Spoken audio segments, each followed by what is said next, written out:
Justified in questions,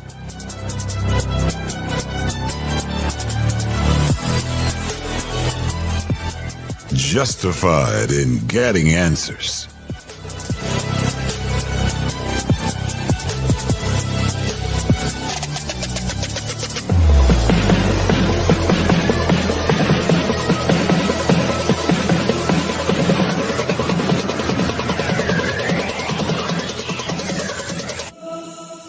Matt Palumbo and Booker Scott are justified. This is the PB&J podcast.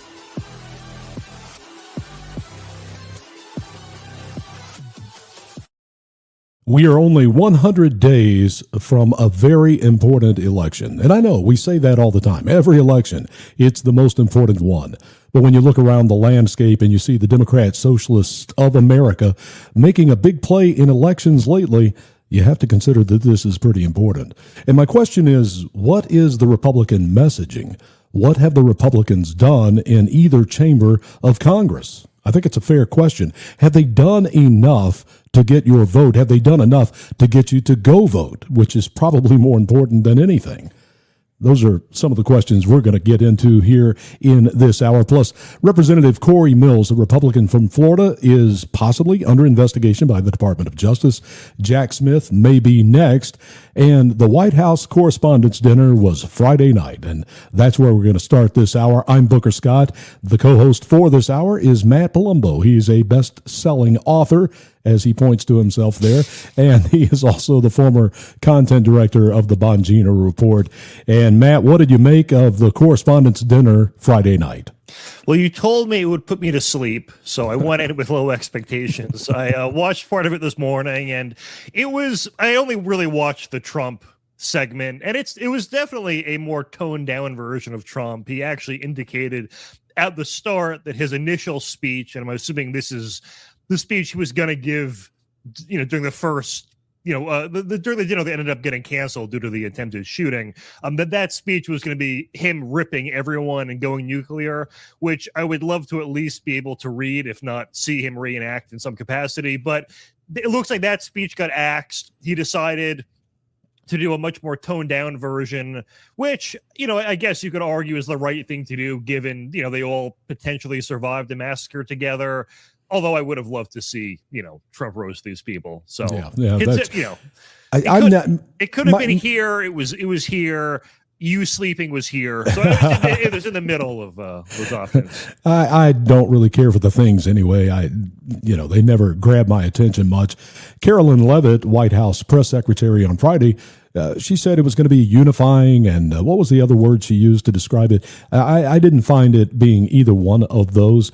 I thought it was sort of flat. I think Donald Trump stayed on script a lot, which I think, one of his strengths is, his sense of humor. Mm-hmm. And you didn't see that a lot, and I think the timing on some of some of the jokes was a little bit off, and I don't even know that he had read it beforehand, is sort of the way that I took it. But let's watch this clip together and watch it. She's a wonderful woman. Hilarious. Okay, well, let's try it a different way. Let's try this. I have all of the press here in one place. I have to say that we're having an amazing load of accomplishments that the media never talks about. For example, under my administration, a once feared and powerful regime that relentlessly attacked America has finally been toppled.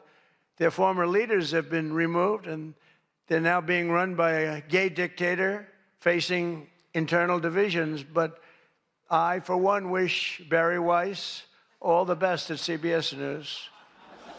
She's a wonderful woman. And that was good. Yeah, Barry, it was a good joke. And I think the timing was off on some of them, and maybe that was an example of it there. Barry Weiss, for those of you that don't know, she is leading CBS News now, and she was one of the 3 reporters of the Twitter files back in 2022. You had Barry Weiss, who is a female, by the way, and you had Michael Schellenberger and Matt Taibbi were the 3 that brought us the Twitter files. But overall, I thought I had no expectations really. It was what it was, and to me, it just wasn't very entertaining. That's me. I don't know. Maybe you'll find it different as you watch it later, Matt. I like it. I'm I'm 20, 30 minutes through it. It's about an hour long. Trump spoke for. I think it's worth watching. Okay. All right. Well, we have difference of opinion sometimes, and that's okay. Let's go to the messaging of the Republicans. Maybe we'll have a difference of opinion here. The Republicans, it seems like the MAGA base is frustrated with the fact that Congress has not codified much of Donald Trump's programs and many of the things that he wanted. He's doing everything with executive orders. But what are the Republicans selling here? We see the Democrat Socialist of America doing well in elections, and, what are they offering? Well, they're offering free things. And you and I know that in the long term, socialism doesn't work. We know how the story ends, but at least they're offering something. I don't hear anything at all from the Republicans. Are you? And are they giving you a reason to go vote for them, or just go vote? No, but I will vote for them anyway. Yeah, of course. I've seen the alternative. We are well positioned in that, and I've joked in the past, this is almost like a metaphor for our difference in governance, in that the RNC has over $100 million in cash on hand. The Democrats have negative $3 million. And yet I do feel like I am seeing their messaging and their narratives more than our own side. I'm from New Jersey. I cannot tell you what the NJ GOP does other than be controlled opposition or managed decline. Like, that party is run by the Chris Christie wing of the party, but at the national level it's more Trumpy people, and you'd expect them to be doing more. I guess to be fair, $100 million is less than 30 cents per American, so it's less impressive in that light, but it's still an enormous amount of money, and it just doesn't feel like much is getting done.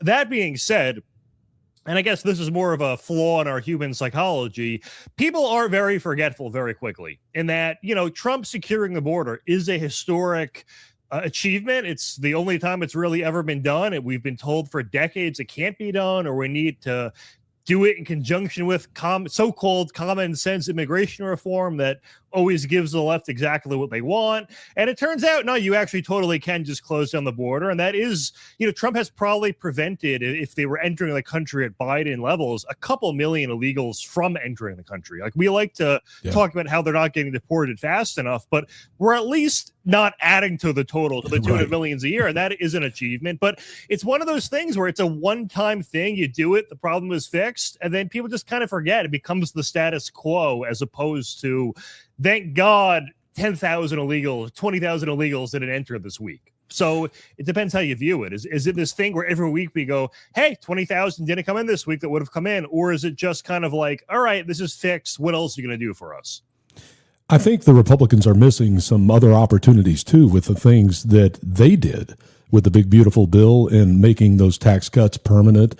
That would have affected people's pocketbooks for a long time. It would have been the largest tax increase in American history had they not done that. And it's really not being spun that way. They're spinning it, the fact that every tax refund this year was about 11% higher, from $3,100 to $3,400. People got $300. No tax on tips, no tax on Social Security, and no tax on overtime. So those were three big things in the big, beautiful bill. Actually, four, if you include the tax cut that they made permanent.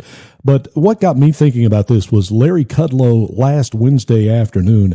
He had Republican Senator from Oklahoma, James Lankford, on, and they're friendly, they're friends, and he sort of went after him. And I agree with Larry Kudlow. I like him. I watch him a lot. Listen to this. We'll watch this together. You had to bear the brunt of that opening, but I'm telling you, right now, you, the leadership in both houses, are bungling everything, sir. I say that with all due respect, and we are personal friends. It's not, but you're bungling everything. Nothing is getting done. Your messaging is non-existent. You've lost your swag, your swagger, your riz, or whatever the young people say. No one knows what the heck you're doing, sir. Matt, I think that Larry Kudlow saying this means something, because he was in the first Trump administration, and he usually is a big cheerleader for Trump and the Republicans. But he's going after James Lankford right here. Well, he lost his riz. There's no aura about him. None Let's see how. Good Good vocab term there. Yeah, well, You're learning. Yeah, I am. I'm trying. I have a teenage daughter. Let's see how James Lankford responds to that. They had no idea. Yeah, you're welcome. And this is part of the challenge we've got with all of our media friends out there that continue to be able to beat up on Republicans and say Republicans are all the problem. But apparently the socialist Democrats in New York City, they seem to be perfect because most conservative media right now is beating up on Republicans and just ignoring the socialists who are running rampant all over the country. So I look back on what happened with the One Big Beautiful Bill. I look at the housing bill we just passed. There's a lot of things that are going on that are good, and I understand. Nobody has attacked Mondami more than I have, for heaven's sake. That isn't the point. I wasn't saying that just about you. I was saying that isn't the point. This is the challenge that we're up against right now. What is it that your policy is? Senator Lankford, my friend, what is your policy? Where are the tax cuts? Where are the spending cuts? Where's the waste, fraud, and corruption reduction? Where is all of that? Where is the reconciliation bill? Where's the straight talk and messaging for the midterms? I think it's an excellent question, Matt. Where is the straight talk? What is the messaging from the Republicans? I can't figure it out. And I'm not sure why the Republicans seem so discombobulated. That's the way they appear to me. Well, to Lankford's comment, if conservative media is attacking conservatives, it's from a perspective of we're on your side and you're not doing enough for us. It's not coming from it's not a low blow. It should be viewed as constructive criticism. And when he says, well, the Democratic Socialists aren't taking any heat from the right, that is just factually inaccurate. In fact, if you are a conservative with a writing quota every day, the Democratic Socialist types it's just like a free gift to you. It's no matter what, every single day they'll say something completely crazy that you can go and cover. And they get a lot of coverage, everything that what was the one? Duvalier and then Valdez. All of their crazy comments have gotten media coverage. Fox has been on them. Newsmax, we've covered them. I don't know who he's talking about. He's just ignoring these people. Dame gets blasted every day by our side. So it's just not true. And also, too, all the Democratic Socialists that just won elections recently in New York are not yet in office. So, yes, once they're in office, they'll also get criticized more. But the framing is just incorrect there. And he should, sort of take the hint of all the people that are on his side or criticizing him. But what are the Republicans going to do? I mean, nothing. We have $40 trillion in debt. We have a Social Security that is insolvent in 2034, I believe. And, we're continuing to spend more money than we have, from $7 trillion to $4.5 trillion in a budget from 2019 to today. And the Republicans aren't offering anything like a deficit reduction in spending, which would be great if they would include that in the reconciliation. And let's get to the reconciliation, because I don't hear anything from the Republicans talking about passing this before September 30th. If they don't pass it by September 30th, the government's going to shut down October 1st, and the Democrats are going to leave it that way. This past week, on Tuesday, the House of Representatives passed a continuing resolution. What good is that going to do? It's been done for one reason, and that is for political messaging. They know that this continuing resolution is never going to pass in the Senate. You're going to have one Democrat vote. That's going to be John Fetterman. That's going to be it. It's going to take 60 to pass that. So the result is the government is going to shut down October 1st. It's going to be shut down through the midterm, and that's going to hurt the Republicans even more. And when you look at the polls and you look at the predictive markets have it over, 70-80% that the Democrats are going to hold the House, which means Hakeem Jeffries is going to be your new speaker, and then impeachments and investigations are coming. That's what will happen. And so we need to give people a reason to vote. Not a reason just to be against a Democrat socialist who, by the way, happen to be offering people free things. And, it's like an 8th grader running for middle school government. You offer everybody free pizza on Fridays and free sodas in the lobby, and you're going to win the election. The problem is that doesn't last, and it doesn't last long, and we know that. But, again, I want to get back to it. What are the Republicans offering? In a reconciliation, you could also include the SAVE Act, attach some money to it to get around the Byrd rule, put it in there. Then the base is going to be energized that, hey, these guys are doing something. They're getting something accomplished, because election integrity is something that all Americans want, at least 75 or 80% of them. Yeah, and the SAVE Act is a big one in that, it's a 1-2 punch in how it will hurt the left. I mean, one, obviously, it basically completely eliminates fraud, but then it also stops a certain percentage of Republicans from basically disenfranchising themselves, and that we often see attitudes, and you can't blame a lot of these people for saying, well, what's the point in me voting if it's going to be rigged anyway? And I mean, hey, if Democrats are rigging to the tune of 1 or 2% of the vote in every election, but 5% of Republicans sit out because they don't think their vote counts, then it's this weird situation where knowing about voter fraud ends up hurting Republicans more than the actual voter fraud itself. These are obviously hypothetical numbers, but it's just a sentiment I see so much that there are people that just won't turn out for that one reason. And the left doesn't have that attitude. Their attitude is vote every election. They'll even vote for Democrats they don't even like as long as it's not a Republican. They kind of vote blue no matter who.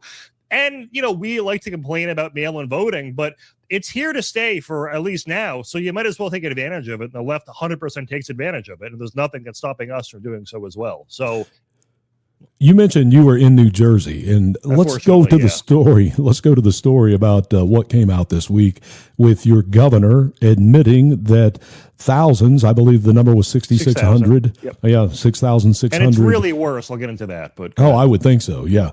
But 400 of them voted. Mm-hmm. I would love to see 18 U.S.C. 611 used to prosecute those 400. We have an admission that they did it, and that makes it a felony for illegals to vote. That is a law that's on the book. Unfortunately, it's only been used 35 times in 21 years, but now we know 400 have done it, so why aren't we arresting them? I guess there will be some kind of probe, and possibly we'll get the names, and maybe there will be an arrest on this. I'm not sure, but the bigger problem is that's what they're admitting to. Yes. That's the part they're admitting to. And you said you had a little more information. Share that with us.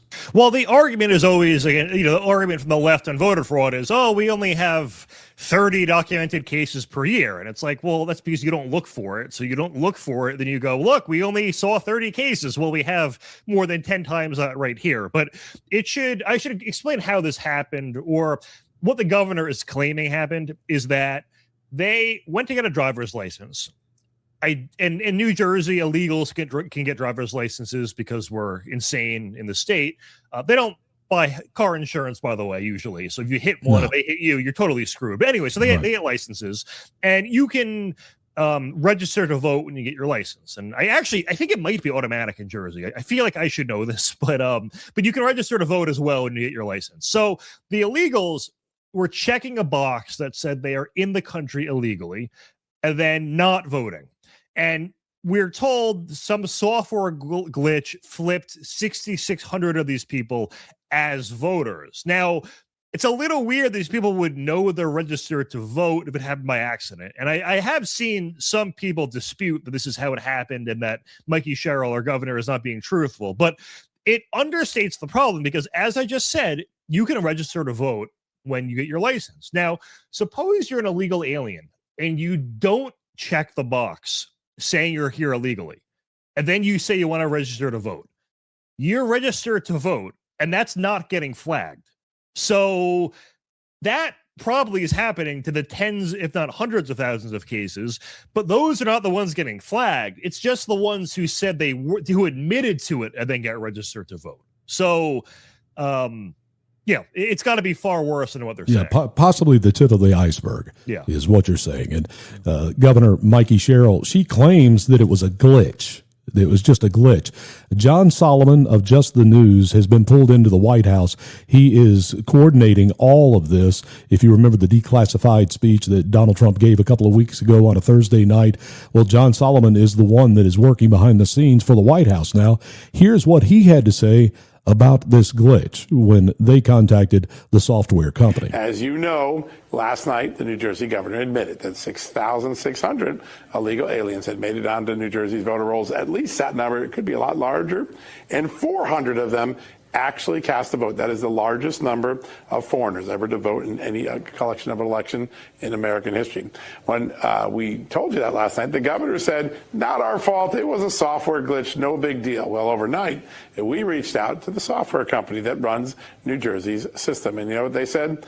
There's no software glitch at all. The state of New Jersey knew they were putting non-citizens, i.e. foreigners, onto the voter rolls. It is the state's responsibility to determine who is eligible to vote and who's not. The software had it marked right. That is a major contradiction. And just a little while ago, the Assistant Attorney General for Civil Rights in the U.S. Justice Department, Harmeet Dillon, announced that there is an investigation of New Jersey now into whether they knowingly. So it wasn't a glitch. The software, that's what the software company told them. Yeah, that's what I was referencing. But I think I misremembered it as like a tech expert, not the company itself saying, no, that's not what happens. That obviously helps our case quite a bit more. But yeah. I mean, that makes sense. I do wonder, though, what her motivation was in admitting it. It was some conservative going to expose it and they're trying to get out ahead of it or something, because they did admit it, but they lied about why it happened. So. Yeah. Weird. So we'll see what happens here. But it's another reason why the SAVE Act is important and why it should be included in that reconciliation bill that must be passed before September 30th. Let's go back to an old clip here. This is going to be Barack Obama from 2016. Listen to what he says about going to go vote, whether you're legal or illegal. If you want to vote and you show up at your polling place, they can't stop you from voting. They can't stop you from voting. If people want to know how to vote, then you can go to iwillvote.com. The fact of the matter is that we give our power away all the time. You know, we tell ourselves, oh, it's hard, it's not going to matter, it's not going to count.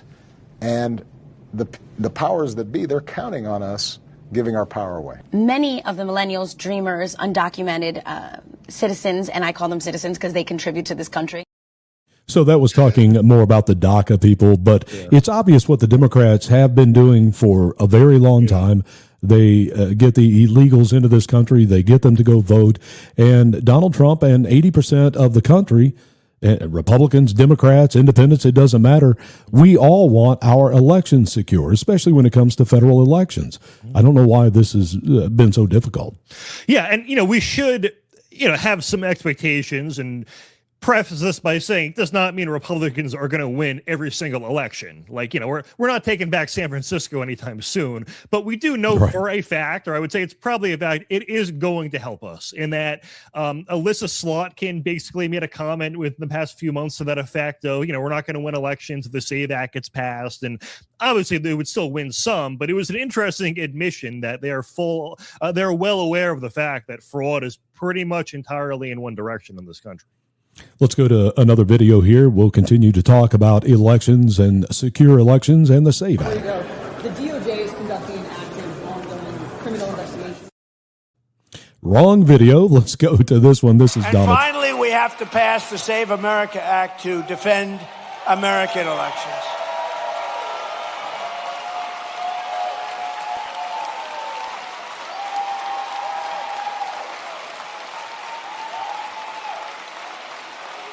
And I have to say, Mike Johnson and Congress have done a great job, but we're having a hard time in the Senate. The Senate, what they're doing is it's just not right. Congress is going to pass it again. They passed it 3 times. They're going to pass it again. It's like the Senate is a place that you send things when you want them to die. We can't do this, and we're not going to take this any longer. We're not going to take it. I'm trying to be nice. Trying to be really nice. You saw we had a big victory last night in Arizona. I've had victories everywhere. But we're not going to. So he goes on to talk about John Thune, and what we're hearing is that John Thune and Donald Trump are having issues right now, and I think the frustration in Donald Trump over the SAVE Act has boiled up to a point. Now, John Thune has continued to say, I don't have the votes. If I don't have the votes, what's the point? Which is part of the reason why I say put it in that reconciliation. A reconciliation only takes 50, but then you're putting the Republicans kind of boxed in, those that would vote against the SAVE Act. Now they will be the ones that will actually be shutting down the government. So is that what they want on them? So I think it's a good political strategy. Well, we're getting blamed for the shutdown no matter what happens. Correct. So it's just do whatever, I guess. Yeah. When you're scrolling through your phone during the day, how do you decide what you're going to click on? Is it the like headline? my I know subconscious just does it. both of us write headlines. I do 5 a week. I do 5 articles a week every week for the radio show, and I know that you have for the Bongino Report in the past. You wrote 11 books. Is there anything in particular that gets your attention? Because this one got mine. Well, I was going to say any sort of factoid I think could be useful for a show. Really, is like what is something I think that I see that is kind of an underreported truth that I want to help amplify. So okay, well, what about this one? All right, Coal Dynasty, and that sort of got my attention because I didn't know we had those. I thought that the IT people, the Silicon Valley people, were the dynasty people in America. Coal's very old, so I thought we were getting away from it. So I found it interesting. There is a dynasty of coal, and then there's an heir of that, which that's just the third word in there. And by the way, this is in the New York Post. And then it got me with strangling wife in a $4 million mansion. And that's just days after being released from Monaco jail. It's a whole new sentence. Never been uttered before. No, I'm just wondering, where do I click for this information? And when you read it, it's an interesting story because you have heir to Alabama. It just got better. We threw in Alabama. An Alabama coal dynasty viciously strangled his wife just days after he was sprung from a Monaco jail. Now, Matt, I'm wondering, is this Monaco or Monaco, Alabama? Because there is an Arab, Alabama. Did you know that? No. There's an Arab. But they definitely, if it is in Alabama, they definitely made it ambiguous on purpose to make it seem more ridiculous in the headline. Yeah. Well, I think it's a great article. It's 3 paragraphs, the type I like to read. That's it? It's 3 paragraphs. That's the entire article, written by Natalie O'Neill of the New York Post. I tried to reach out to her to have her come on the program. She does a lot of good articles like this. But if you read on, they got into a fight in Monaco. Oh, it is Monaco. the actual Monaco. Okay. It is, yes. It makes you wonder. And he ripped off her necklace. He threw her phone, and he got arrested. And he spent 45 days there, and then he comes home, and I guess the Christopher Lee Drummond is his name, whose wealthy coal king father owns Drummond Company, was charged this past Monday with choking his wife, Alexis, who's 37 years old, in a $4 million Birmingham mansion. I don't know how many $4 million Birmingham mansions there are, but this is a good story. His stunning arrest came shortly after he was released from the 45-day prison stay in Monaco, where he was convicted of what he did with her. And so I found that to be really good clickbait this week. I don't know if even there they are, by the way. Right. And Alexis is no longer with us, but there is the son to the coal king of Alabama and the Drummond Company, who now has been charged with her murder. We're up against a break. I didn't realize he was strangled to death. Holy she's no longer with us. She's gone. Jesus. Yeah, good headline, good story. We're going to come back. We're going to talk about Representative Cory Mills from Florida and a possible DOJ investigation. Tired of struggling with low energy? We get it. That's why we created Organic Energy Juice. You'll have natural energy all day, and you'll never struggle with low energy again. In just 2 minutes, you can restore your natural energy without chemicals, without stimulants, no toxins, and there is no crash. You shouldn't have to struggle with low energy, and with the Organic Energy Juice, you won't. So if you're struggling with low energy, buying Organic Energy Juice is the right decision. Go to chemicalfreebody.com, use the discount code PBJ, and get your Organic Energy Juice today. Those big online stores you've been ordering from, they could be as high as 70% Chinese-based sellers. How much money are you giving them? Now, if you're like me, you'd rather support American businesses and get stuff you can actually trust, right? That's why Mammoth Nation exists. It's a one-stop online marketplace where every single seller is a U.S.-based business. You can see it right here on their page. Quality products from companies right here in our country. The best part? Mammoth Nation gives members access to exclusive deals. We're talking some of the lowest prices you're going to find anywhere. Right now, you can join and get 30% off when you use promo code USA. So if you care about where your money goes, and you want to save while doing it, check out mammothnation.com today.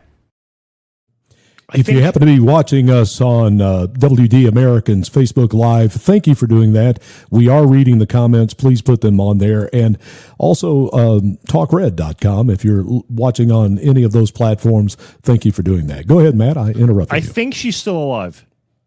Oh, is she? Oh, I apologize. They said his bond was $66,000, which I feel like is low for murder. That is low for unless it's some dead.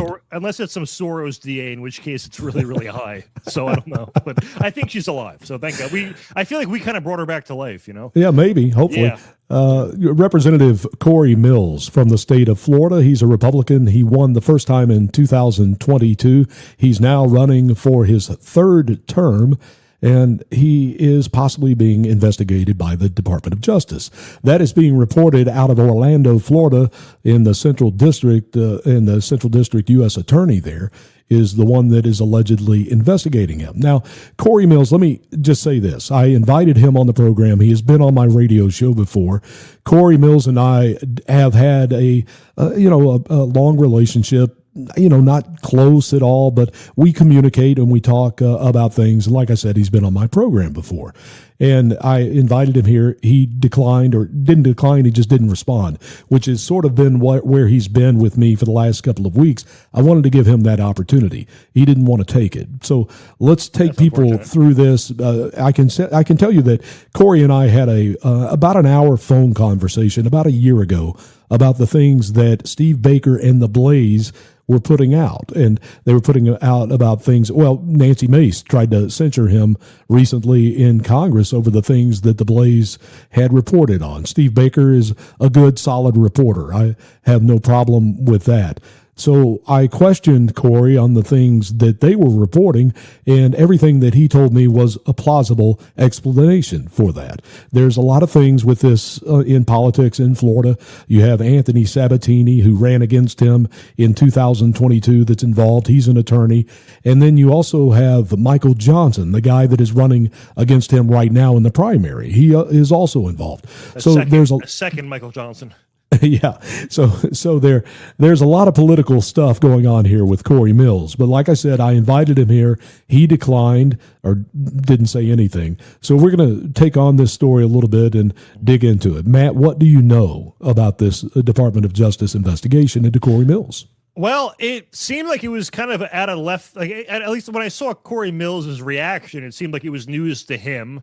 And from that, I'm not really sure. I didn't see very many specifics when I saw the story for the first time, at least a few days ago. But if there's anything new in the past few days, he's being investigated by the House Ethics, but I don't know really what that means. It really never turns into anything. But you have the situation that happened in February 2025 with a girlfriend in a Washington, D.C. lobby where evidently she claimed that he struck her. He denied that. The police did not arrest him. Muriel Bowser, the mayor, she got involved with it. And you would think politically, if there was anything there, they would have arrested him, but they didn't. And then his girlfriend in New Smyrna Beach, Florida, she brought up civil charges against him for extortion. So those are some of the things politically that are going on. But I don't know that we know about what the DOJ is doing. And as you said, Cory Mills acts as if he doesn't know either. Yeah. Here's Cory Mills' response to this reporting. Well, again, I think that this is more about political opposition making up lies. I mean, again, the DOJ and the FBI has never confirmed that any such investigation exists. No one's actually even come forward to speak with us about it. I've never been approached by neither the DOJ or the FBI at any point in time. And again, if there was such an investigation, obviously I would cooperate, as I have nothing to hide. But the reality is, when you hear things like, a single source says, it was interesting that a lot of these different reportings always talk about how a single source close to the matters. So if you're close to the matters, you should have the details. But then when they would ask, what was the investigation about? They said, well, we don't know the details of what the investigation is. You can kind of see that they claim that there was a single phone call made a year ago to someone, again, undisclosed, about a call by the FBI with no context. That was a year ago.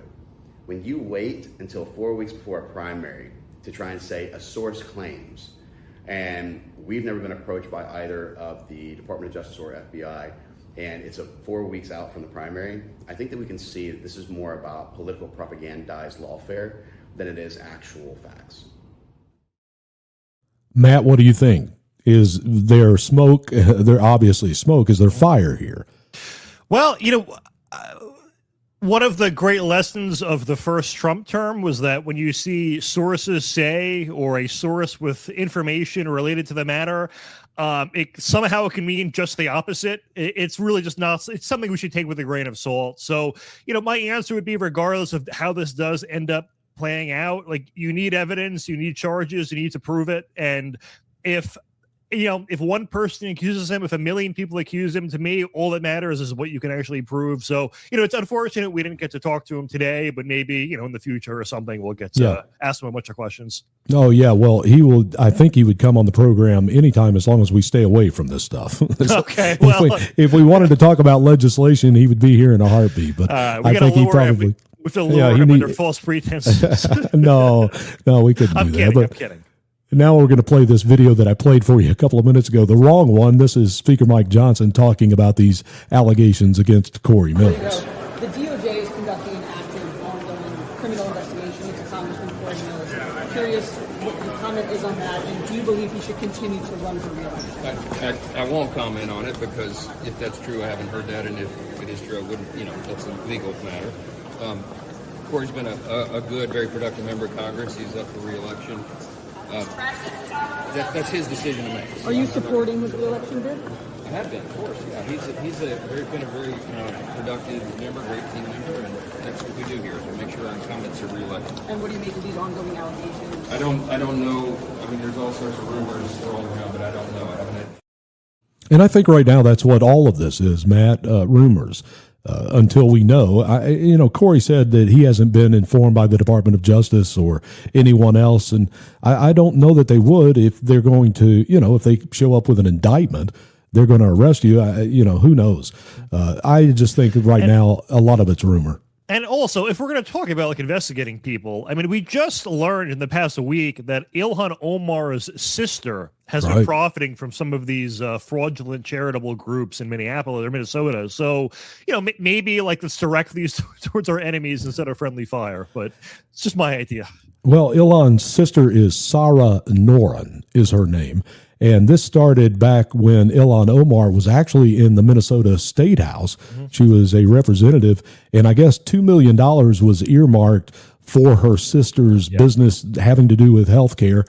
And then she started an NGO or something that got money from USAID, where it looks like maybe $20 million. Yeah. So that I'm sure will be looked into as well as they continue to look into the fraud in Minnesota. Fortunately, her brother has never been accused of any wrongdoing ever. So the whole family isn't bad. Well, I think, didn't her brother marry her? That's the joke, yes. Yeah, okay. Yes. All right, yeah. What about Jack Smith? The Department of Justice is apparently investigating him, too. Jack Smith is a hack attorney who is used as a henchman by the Democrats. He is the one that did the Mar-a-Lago raid. He is also the special prosecutor that was investigating and indicted Donald Trump in Washington, D.C. as well. It seems like he may be in a little bit of trouble here. He was in the news a week and a half ago, 2 weeks ago, with the cell phones of the Senate and some members of Congress. We talked about it here on the program. Let's go to Fox News and set this up. House Judiciary Committee and Chairman Jim Jordan are asking the DOJ to investigate whether former special counsel to President Biden, Jack Smith, should be criminally charged with lying to Congress. Listen. When you ask the special counsel handpicked by the Garland Biden Justice Department to go after President Trump, Mr. Jack Smith, Mr. Prosecutor, worked at The Hague, all this, when you ask him, did you get contents of members of Congress's communications, and he says no, that is not telling the truth, because in fact he did. We think it's pretty darn clear from his deposition, from his public testimony, that he misled Congress, and 18 U.S.C. 1001 says you cannot do that. That's why we referred him. Justice correspondent. Now, Jim Jordan has made many criminal referrals through the years, and not one of them yet. Anywhere, yeah. Yeah. Hopefully this is one that goes somewhere. Jack Smith clearly perjured himself. I have that video, but go ahead and comment on that piece, and then we'll go to the perjury. Well, if it's Jim Jordan, we're getting some very well-written, strongly worded letters, so that'll really help us out. But him and God bless Lindsey Graham with the strongly worded letters. Yes, but like rest in peace. With Jack Smith, I would just say throw everything at him, even if it's nonsense, because that was the strategy against Trump. It was every case was total BS. They all collapsed, under the slightest bit of scrutiny. So I don't know, if you're going to dish it out, you should have to take it as well. Yeah. We're going to have a conversation here in just a couple of minutes about the 2028 presidential race. We see the Democrats' new polling coming out with AOC ahead in that, which is bizarre to me. But what about the Republican side? Who are you thinking about? We're going to talk about that in a minute. But let's go to this Jack Smith perjury. This was him under oath in a hearing, and listen to how he responded to the question. Did the toll records that you requested from the senators, did they include the content of the phone calls? No. Did the records that you requested, the toll records from the members of Congress, include the content of text messages? No. Can you explain for us on the record? And that's clearly a lie. We now know that he had all the information. He had the text messages. He had the phone information. He had the phone calls, a transcript of the phone calls. So he clearly lied, and he should be arrested and put in jail. There's nothing to discuss here. And again, he's a hack attorney. Allegedly, he lied is what we're supposed to say, but clearly he lied, right? Yep. Yeah, I mean, I guess he could try to sue us for slandering him, but I think the discovery would not be kind to him. So I guess whatever. We can just play that video. Exactly. Yeah, I mean, Steve Bannon got, 6 months? Was it either 3 or 6 months just for defying a subpoena, and it was over some total Peter Navarro was another one. Yeah, Peter Navarro as well. So, they should have to, we should do the same to them. What about California Prop 39? California has propositions for everything that they put on the ballot. But this is the Attorney General in California. We were talking earlier this hour about election fraud and rigging elections and things like that. Well, this is sort of what California is trying to make legal here. I'm going to go to this video, set this up, and then, Matt, I want you to come out of this and talk about this Prop 39 in California. Considering a lawsuit against the state's Democratic Attorney General. They say Rob Bonta has rewritten a ballot description for a voter ID initiative in a way designed to sway voters. Senior national correspondent William Lajeunesse takes a look from Los Angeles. This initiative will now appear on the November 2026 ballot. More than 1 million Californians signed petitions putting voter ID on the ballot. But what voters see and what they signed are different. It is to make people confused and to work and undermine the election process. Supporters say State Attorney General Rob Bonta stacked the deck against them. Here's why. The original title for Prop 39 said it establishes additional voter identification and citizenship verification requirements. Tuesday, the Attorney General changed it to prohibit citizens from voting unless they present government-issued identification. He is framing this as prohibits citizens from voting for a reason. He is framing this in the language in summary now that says bans mail-in ballots. Here's what he's talking about.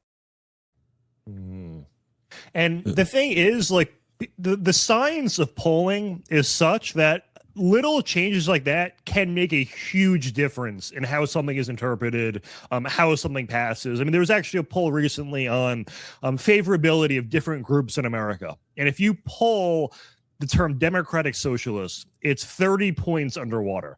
If you poll the same group as Democratic Socialists of America, it's 19 points underwater, meaning and it's just an 11-point swing by adding the word America to a name. And, when it comes to ballots, if you are in an election where there's not really much name recognition and it's you versus someone else, just by being first on the ballot, you'll probably get 55 to 60% of the vote just because you're the first choice. So there's all these crazy little tweaks you can make to ballot design, to wording design, to how you frame things, and get radically different results, even if it was the same person making the decision, which is kind of crazy.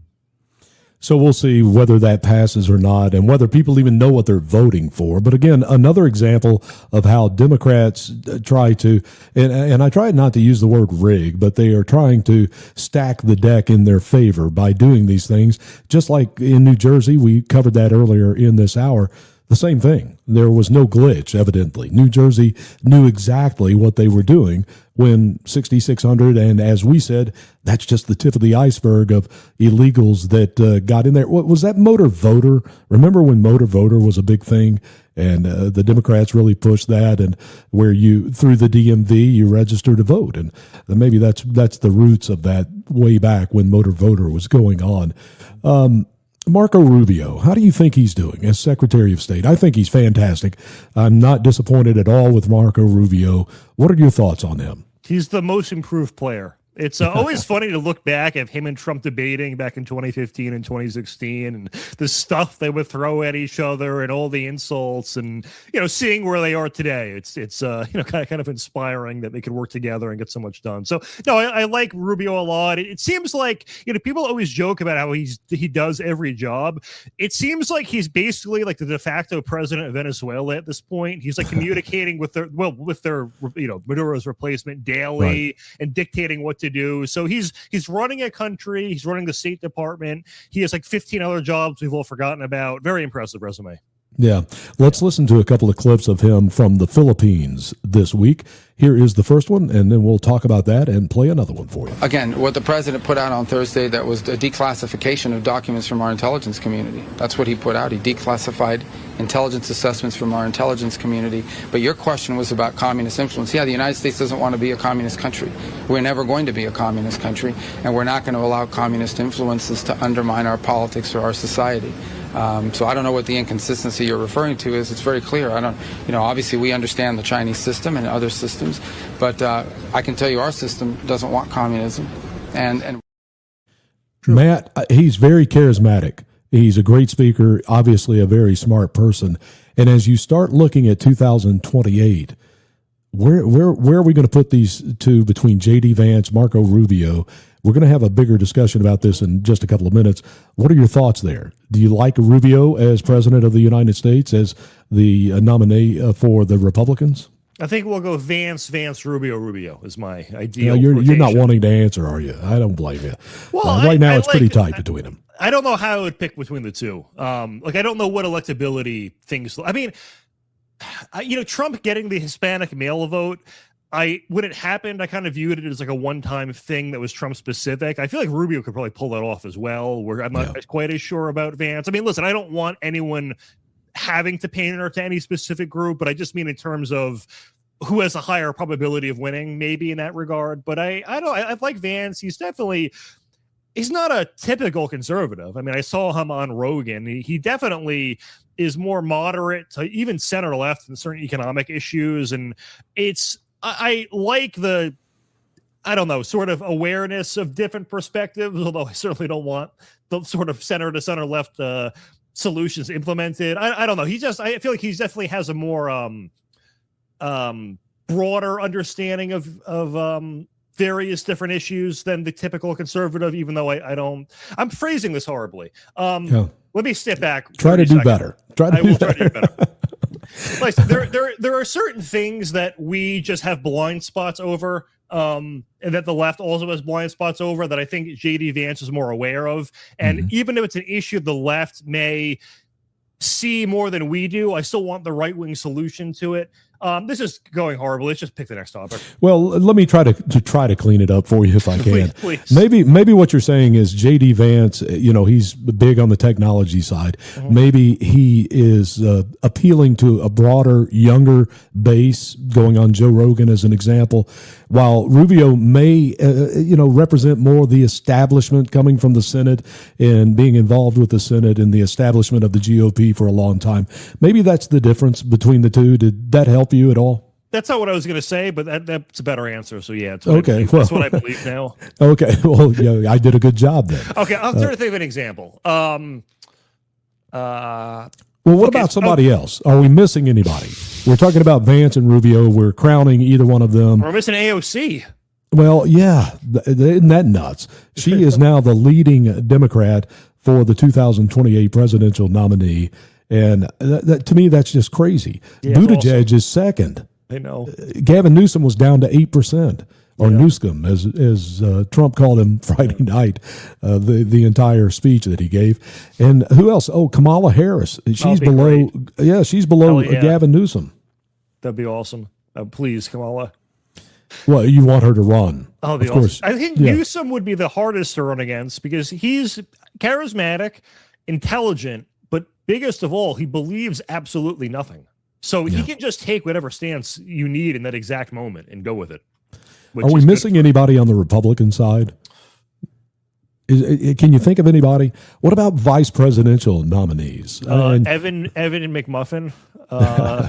What about Sarah Huckabee Sanders as a VP? She's been the governor of Arkansas now for 4, 5, 6 years and done a great job in the state of Arkansas. What if you put her together with Rubio? You have a Hispanic vote. You have the women vote. What does that look like as a couple of people running for the Republicans in 28? I don't think Sarah Huckabee Sanders goes with J.D. Vance though. I couldn't, looking at their pictures there, I could see Sanders with Rubio. I couldn't see her with J.D. Vance. I don't know. I mean, normally I wouldn't want to pick someone for a position just because of demographics, but considering the vice president isn't a real job, I think it's more low stakes, I guess, in that regard. Yeah. So, well, what did you make of the student at the University of Central Florida? You have a young daughter. She's coming up on her first birthday. Beautiful little girl, too. Too fast, man. We should bring her on sometime. Yeah, be good. She's cute. Are you saving for her college yet? I opened a 529. Good job, and man. the thing, too, I did that and the Trump account, and I was trying to figure out the difference. The thing about the 529 is if she decided against going to college, which I wanted her to go to college, but if something else happens, whatever, I realize I can convert it to a retirement account for her, which would be, it'd be great. A pretty good thing too. And then I also have the Trump account, which I'm putting some spare cash into every week. So and some grandparents, they also contribute to college funds. I got a lobby for that. Yeah. Yeah. A lot of parents, they sacrifice vacations. They do overtime. They don't give each other anniversary presents or birthday presents so that they can put money into that account. So put 10% of my pay into it for her. Yeah. So, And they send their kid to public school and they have drag queen story time in kindergarten, and then by middle school they're seeing boys go into girls' bathroom, and high school boys are playing girls' sports, and then finally they graduate. All the way while they're going and they're taking these AP classes to get honors. Everybody's proud of the child that you got to college, the first one in the family, and then this happens. Someone calls that person a she instead of a he.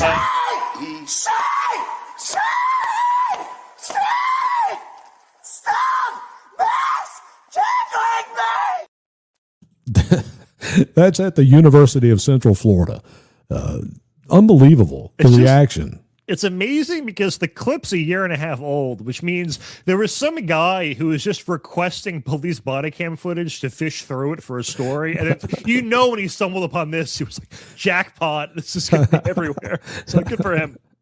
I can only imagine one of the grandparents being a very conservative person, watches Fox News all the time.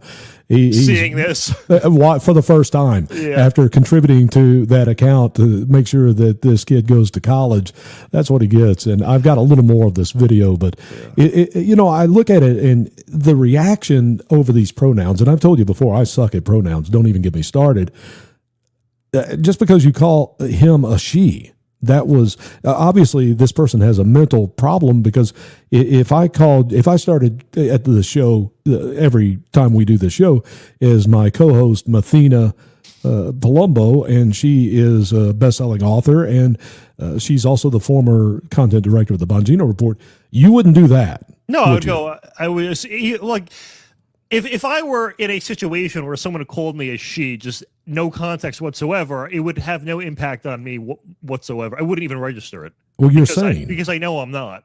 Right, you're saying, but you would look at me like I'm crazy. Yeah, and the thing too is all the people who say like trans women are women. I saw this guy, he was trolling at some liberal event where he would go up to women, by which I mean actual women, and he would be like, wow, like how long have you been trans for? Or like, wow, you passed so well. And they would be like, what? I'm not transgender. And then he would like also within minutes get them to also admit they think transgender women are the same as women, but they would get offended when you call them transgender women, which proves they know they're not the same thing. So everyone's lying to themselves, including transgender people. Yeah, I try to stay away from any of that stuff. I learned my lesson a long time ago, Matt. I was in a grocery store and I talked to everybody. I love people. And there was a lady there and, I asked her, I said, when are you due? And she said, I had it 2 months ago. So since then, I've never even tried to have a conversation with anyone about being pregnant or whether you're a male or a female. I just let it go. But here's a little more of that video of this person at the University of Central Florida going nuts over pronouns. She ends up getting in trouble. I'm not supposed to be here! If you don't lower your voice, I am going to put handcuffs on you and I'm going to take you to a Baker Act facility. You lower your voice. Try it. Are you threatening me? You're threatening me. Are you threatening me? I'm going to just... Because I'm here right now to deal with a stolen vehicle. I ain't got time to hear you screaming and yelling. I don't have time to constantly be abused. We'll get OPD down here then, because I gotta work this stolen vehicle. What do you mean OPD? Alpha 73 University. Alpha 73.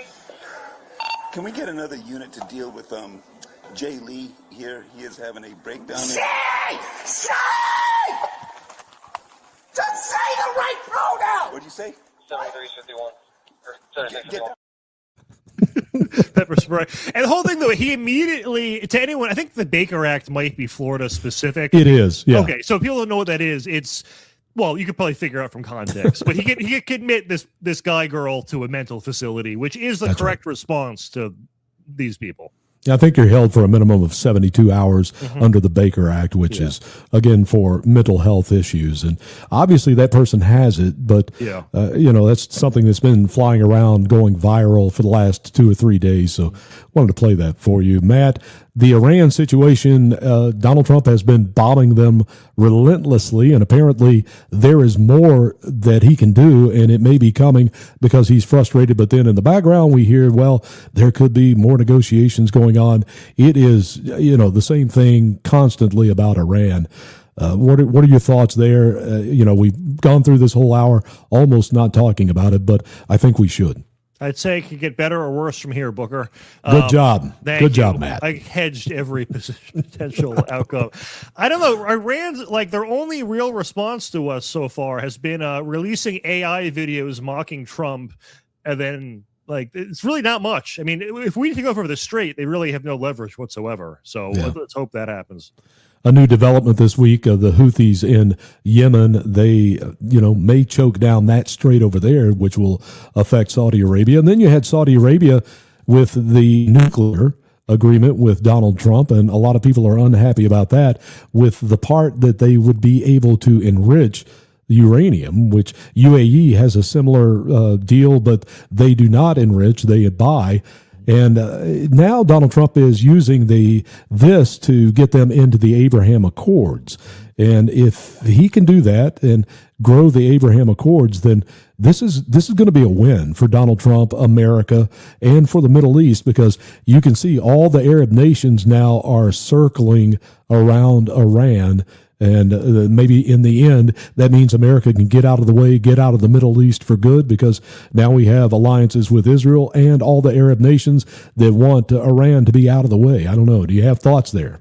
God willing, if that all plays out. I mean, it is, Trump has had a lot of successes with one-off strikes and, obviously striking Iran last year, capturing Maduro, all these things. I don't think a lot of people really expected this to last as long as we were told. It seems like we've reached a deal so many times and it gets interrupted 5 minutes later. So it would be great if this wrapped up with some huge victory, but it is something that I think otherwise needs to be ramp down pretty quickly. It is hurting us quite a lot. It's hurting gas prices, even though they have come down a little bit. It is going to hurt us in the midterms and all that. Well, the gas is back up to $4. It's a barrel of oil now is back up to 100. It was down to 70. So it's fluctuating a lot. And I agree with you. It's going to hurt the midterm for sure because, diesel, by the way, is going to be a problem because most of the diesel comes from Russia and they're having issues, obviously, with Ukraine. So, I would love for this thing to be over, but I think Donald Trump has the resolve to do what it is he went there to do, and that's make sure that Iran doesn't have the ability to have a nuclear weapon. And anything short of that, I think, is going to be viewed as a failure for Donald Trump. And I think that he's going to have the resolve regardless of the midterm because everybody believes that the midterm is going to be lost anyway in the House. So, it's going to be interesting to watch. We'll watch that this week. Also, this week, I guess the House of Representatives, they are on vacation now again, and the Senate will be on vacation here in a couple of weeks. So I don't guess there'll be much there. Maybe the Senate could try to wrangle with the SAVE Act, but I don't see that happening unless they put it in that reconciliation. We're to the end of this hour. Thank you for watching on WD Americans Live Facebook, also on the platforms of talkred.com. We do appreciate it. My name is Booker Scott. You can hear me every afternoon at 6 p.m. Eastern Time, 3 o'clock Pacific on iHeartRadio. The name of the show is The Truth Be Told with Booker Scott, and that is on America Out Loud Talk Radio. And Matt joins me every Monday night for that. But, Matt, what do you look for this week? The answer I give to every single episode is I ran, and then I don't actually even look for it. It's just the same stuff every week. Honestly, for this week, nothing is coming to mind. So hopefully that's nothing a horrible happens. answer, but nothing will happen this week. We'll have nothing. Yeah, nothing will happen. We may not even have a show next week. What about that? You have been watching a no budget production, the PB&J podcast.